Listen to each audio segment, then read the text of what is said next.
Hey everyone, and welcome. Today we're diving into a huge idea, something that's really at the heart of any big achievement. The idea that effort, well, it can actually beat talent. I mean, it's a question we've all asked ourselves at some point, right? Are you just born with a certain amount of talent and that's it? That's your destiny? Or is success something you can actually build, something you can create with your own two hands? Well, let's get into it.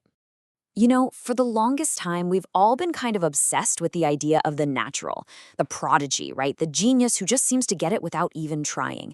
We call this the talent myth, this idea that what you're born with is the only thing that matters for success. But what if that's not the whole picture? What if there's way more to it?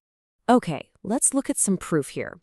Think about some of the biggest names in history, the people we consider absolute giants in their fields. You'd think they started at the top, right? Well, not exactly. In fact, a lot of them started out with what to anyone else would have looked like a total failure.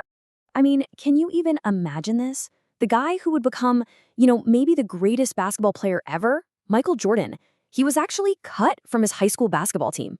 It's like the classic story of a huge, painful rejection right at the start. But what's so incredible isn't the rejection, it's what he did next. He didn't quit, no way. He used that rejection like fuel for a fire. He famously became the first guy at practice and the last one to leave. It was that constant, relentless work, that effort, that took his raw talent and shaped it into something legendary. All right, let's switch gears to invention. See this number? Over 1,000. That's how many times Thomas Edison failed before he finally cracked the code for the light bulb. Just think about that, failing more than 1,000 times. I mean, most of us would have thrown in the towel after, 10 tries? And this quote just says it all about how he thought. Edison didn't see those as failures, not at all. He saw them as lessons. He was just figuring out all the ways that didn't work. He was collecting data, basically. The genius here is that he reframed failure. It wasn't a wall stopping him, it was just part of the journey.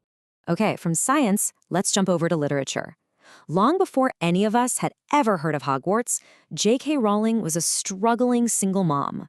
And her manuscript for Harry Potter, it was getting rejected by one publisher after another. It seemed like nobody in the business wanted her story. But here's the thing.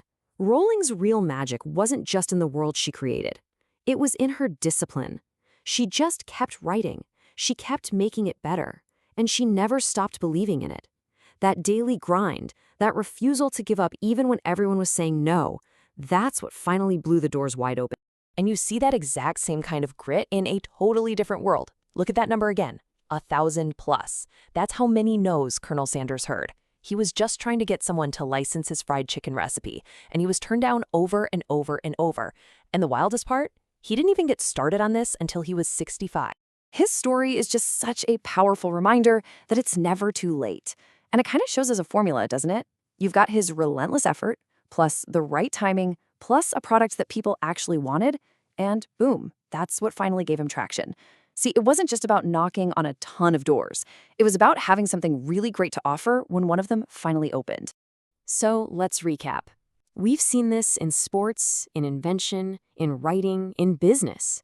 Michael Jordan, Thomas Edison, J.K. Rowling, Colonel Sanders, all totally different fields, but they all share this one common thread, a secret formula, if you will, that was way more powerful than any talent they were born with.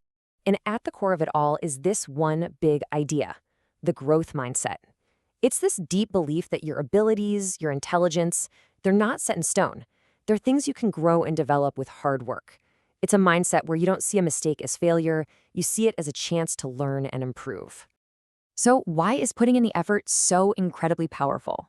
Well, it's because that's how growth happens.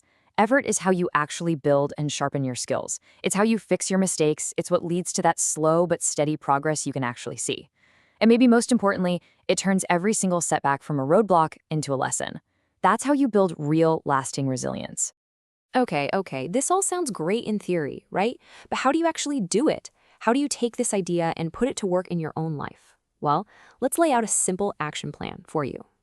All right, here are 5 steps you can take. First up, set a super clear, measurable goal. You gotta know exactly where you're headed. Second, break it down. Turn that huge goal into tiny little things you can do every single day. Micro habits.